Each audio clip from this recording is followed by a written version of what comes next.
Good evening and welcome. In tonight's news summary, His Majesty King Abdullah addresses the European Parliament and says the international community's inaction on Israel's aggression could undermine global morals and values.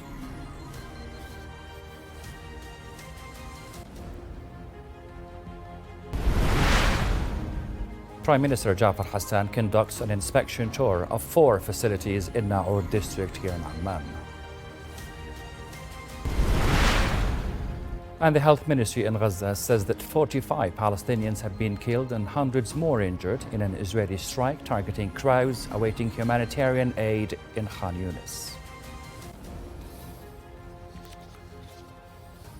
To the details, hello and welcome again. His Majesty King Abdullah has returned home after he addressed the European Parliament in Strasbourg, France. In his speech, the King addressed the growing global unrest from the ongoing wars in Ukraine to the ongoing genocide in Gaza and the West Bank. King Abdullah condemned the brutal attacks on Gaza, highlighting the numerous assaults on healthcare facilities and warned against allowing such atrocities to become normal practice, particularly the targeting of hospitals, civilians and journalists. King Abdullah also highlighted the illegal demolition of Palestinian homes and infrastructure in the occupied West Bank as a violation of international law and human rights. He warned that Israel's expanding offensive, including its aggression on Iran, could ignite a larger regional crisis and undermine the moral principles that have long guided global conduct. His Majesty stressed that without action against Israel's aggression, the world will face a moral decline and a serious erosion of universal values. Here's an excerpt of what the King had to say. What is happening in Gaza today defies international law, moral standards, and our common values. And we are witnessing transgression after transgression in the West Bank, with the situation worsening by the day.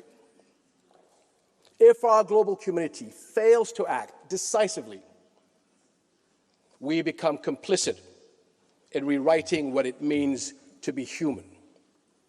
Because if Israeli bulldozers continue to illegally demolish Palestinian homes, olive groves, and infrastructure, so too will they flatten the guardrails that define moral conduct. And now, with Israel's expansion of its offensive to include Iran, there is no telling where the boundaries of this battleground will end. And that, my friends, is a threat to people everywhere. King Abdullah also met with the European Parliament President Roberta Metsola and warned that the continued Israeli attacks threatened further escalation and an expansion of the conflict in the region. King Abdullah reaffirmed Jordan's ongoing coordination with allies and key partners to de-escalate tensions, emphasizing Europe's crucial role in this regard. The meeting also discussed the situation in the Gaza Strip and the West Bank, with the King stressing the need for a complete ceasefire in Gaza and an end to the escalation in the occupied West Bank. Discussions covered the strong Jordan-EU partnerships and ways to enhance strategic cooperation.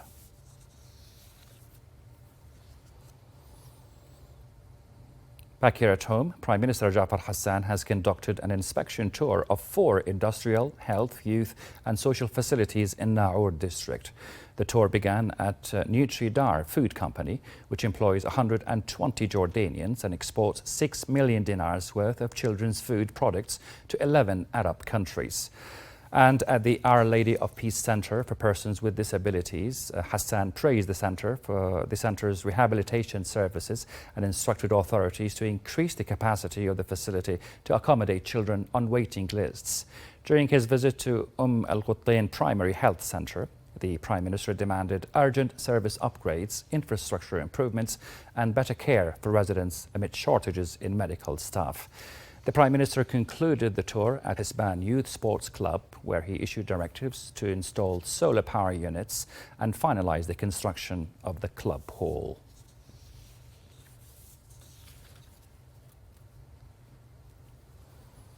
Foreign Minister Ayman al-Safadi and Polish Foreign Minister Radoslaw Sikorski discussed the escalating regional tensions and de-escalation efforts. During a phone call, the two sides called for a unified international effort to reduce tension and resume negotiations leading to a nuclear agreement with Iran. Safadi reiterated Jordan's condemnation of Israel's ongoing attacks on Iran, warning of its dangerous repercussions. Both ministers affirmed the strength of the two countries' bilateral relations and their commitment to enhancing cooperation.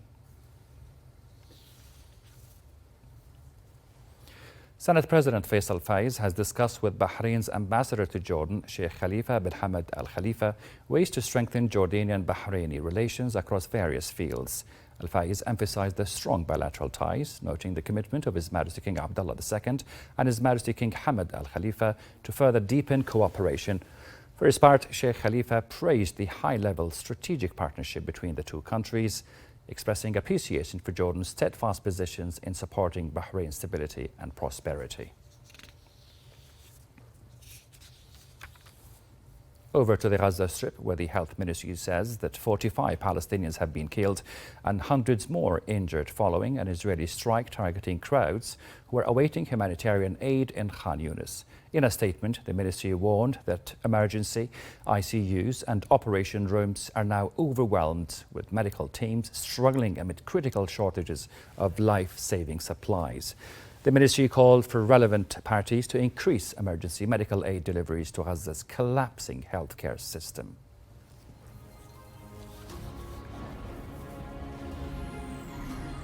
Thank you so much for your time.